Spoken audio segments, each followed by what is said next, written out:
बोलो जयकारा बोल मेरे श्री गुरु महाराज की जय। जय सच्चिदानंद जी सभी गुरुमुखों को। क्या कोई यह विश्वास कर सकता है कि किसी का अटूट प्रेम और अटूट विश्वास श्री गुरु महाराज जी को द्वारपाल बना दे? कोई समझ भी नहीं सकता। एक ऐसी ही लीला टोरंटो के रहने वाले भगत देवेंद्र भगत जी के साथ हुई। ऐसा चमत्कार हुआ कि विश्वास कर पाना मुश्किल है। इतनी कड़ाके की सर्दी में, इतनी कड़ाके की ठंड में श्री गुरु महाराज जी ने एक ऐसी रचना रचाई जो द्वापर युग में श्री कृष्ण भगवान ने रचाई। ऐसा ही चमत्कार इस कलिकाल में श्री गुरु महाराज जी ने अपने भक्तों को दिखाया। एक समय की बात है, टोरंटो के रहने वाले भगत श्री देवेंद्र भगत जी जो नित्य प्रतिदिन गुरु महाराज जी के आश्रम जाया करते थे, वहीं श्री आरती पूजा करा करते थे, और अचानक से मौसम बिगड़ जाने के कारण वो ये नियम करना चाहते थे, लेकिन मौसम इतना बिगड़ गया था कि बाहर जाना भी मुश्किल था। लेकिन कहते नहीं है, गुरु महाराज जी जिसे याद करें वो इंसान ना जा पाए, ऐसा हो ही नहीं सकता। जिसके सर पे श्री गुरु महाराज जी का हाथ है, वो किसी भी आंधी, किसी भी तूफान से लड़कर श्री गुरु महाराज जी के ऊपर आस्था विश्वास रखकर वहाँ तक पहुँच ही जाता है। भगत जी का जब दिल नहीं माना तो भगत जी ने रोज़ाना की तरह अपना काम करके कार निकाल के चल दिए आश्रम की ओर। और जब इतने बर्फीले मौसम में आश्रम का मेन द्वार बंद था, आश्रम के अंदर जो गुरुमुख रहते थे उन लोगों ने ये सोचा कि इतने कड़ाके की ठंड में आज कौन आश्रम आएगा, इसलिए उन्होंने मुख्य द्वार पर ताला मार दिया। लेकिन भगत जी हमारे गुरु महाराज जी की याद में मगन, गुरु महाराज जी का भजन कीर्तन करते हुए पहुंच गए आश्रम, और गाड़ी रुकी जाके मुख्य द्वार पर श्री भगत जी की।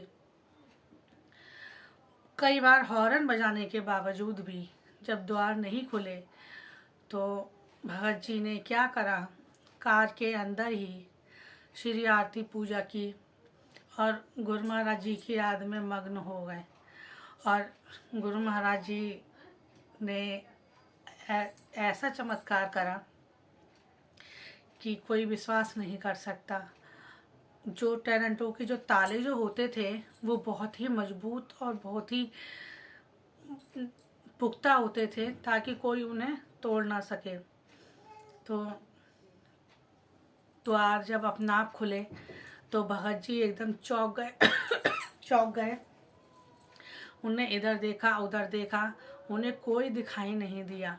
साक्षात वही दिव्य लीला जो श्री कृष्ण भगवान के अवतार के समय जब वासुदेव जी गुरु श्री कृष्ण जी को लेकर गोकुल आए थे, और जब ताले सब द्वारपाल सब बेहोश हो गए थे, सब गेट सब द्वार अपना भी खुल गए थे, वही श्री लीला गुरु महाराज जी ने रचाई। जब द्वार अपना भी खुल गए तो भगत जी अपनी कार लेकर अंदर चले गए आश्रम के।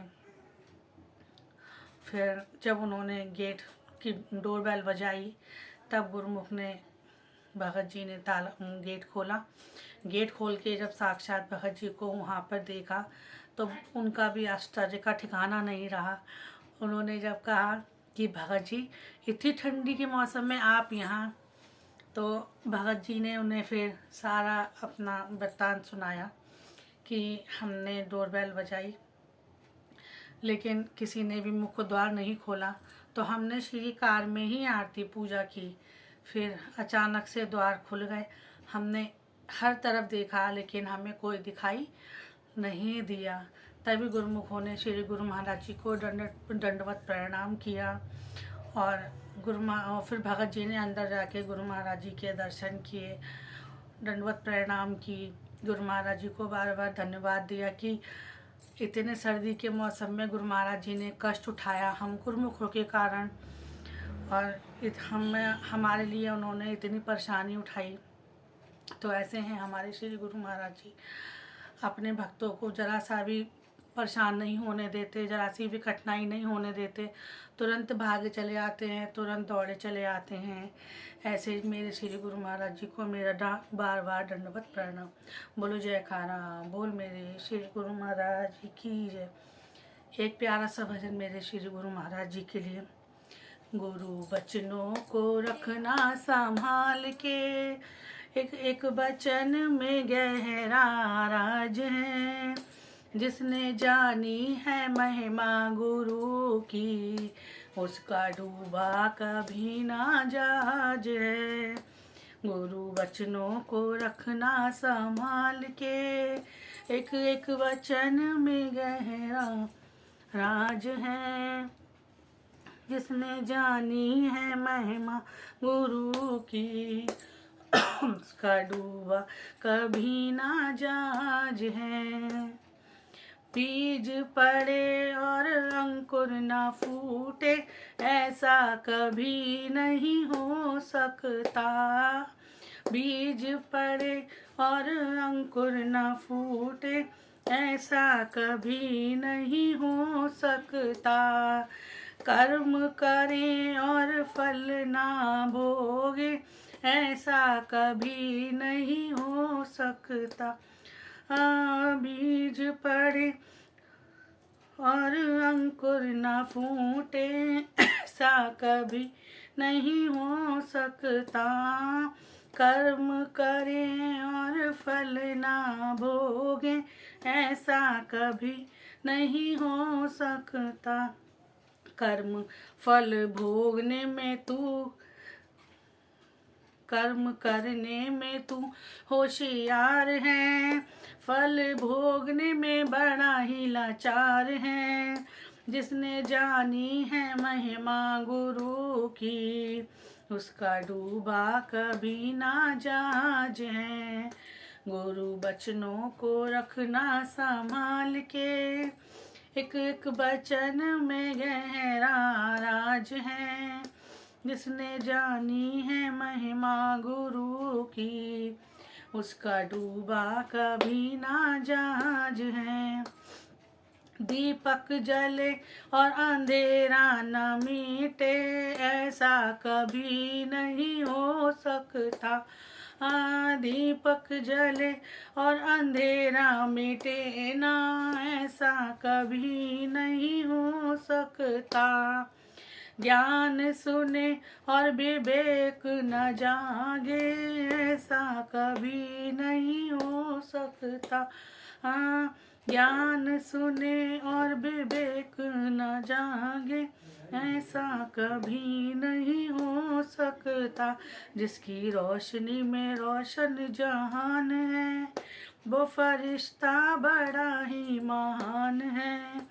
जिसने जानी है महिमा गुरु की, उसका डूबा कभी ना जहाज है। गुरु वचनों को रखना संभाल के, एक एक वचन में गहरा राज है। जिसने जानी है महिमा गुरु की, उसका डूबा कभी ना जहाज है। ठोकर लगे और सतगुरु ना संभाले, ऐसा कभी नहीं हो सकता। ठोकर लगे सतगुरु ना संभाले, ऐसा कभी नहीं हो सकता। जब हम पुकारे वह ना आए, ऐसा कभी नहीं हो सकता। जब हम पुकारे वह ना आए, ऐसा कभी नहीं हो सकता। उनके हाथों में सौंप दे ये हाथ तू, वो तो हर पल अंग संग तेरे साथ हैं, जिसने जानी है महिमा गुरु की, उसका डूबा कभी ना जहाज है। गुरु वचनों को रखना संभाल के, एक एक वचन में गहरा राज है। जिसने जानी है महिमा गुरु की, उसका डूबा कभी ना जहाज है। गुरु पर पूर्ण समर्पित तू हो जा, धोखा कभी नहीं खा सकता। गुरु पर पूर्ण समर्पित तू हो जा, धोखा कभी नहीं खा सकता। लक्ष्मण रेखा सत्संग की हो तो रावण कभी नहीं आ सकता। लक्ष्मण रेखा सत्संग की हो तो रावण कभी नहीं आ सकता। अब तो हर पल होता आभास है, सतगुरु ही तो हमारे साथ है। जिसने जानी है महिमा गुरु की, उसका डूबा कभी ना जहाज है। गुरु बचनों को रखना संभाल के, एक एक वचन में गहरा राज है। जिसने जानी है महिमा गुरु की, उसका डूबा कभी ना जहाज है। आज आपने जो महसूस किया वो ज़रूर बताएं और कमेंट बॉक्स पर जय सच्चिदानंद जी लिखकर सतगुरु के चरणों में हाजिरी जरूर लगाएं। और हाँ, ये अद्भुत लीला उन प्यारे सभी गुरुमुखों तक पहुँचाएं जिनका विश्वास कभी कभी डगमगाने लगता है। उन्हें भी यह याद दिलाएं कि जब श्री सद्गुरु जी हमारे साथ हैं तो कोई भी तूफान हमें रोक नहीं सकता। याद रखें, एक शेयर किसी की ज़िंदगी बदल सकता है। मिलते हैं अगले परम पावन श्री लीला में। तब तक के लिए जय सच्चिदानंद जी। बोलो जयकारा, बोल मेरे श्री गुरु महाराज की जय।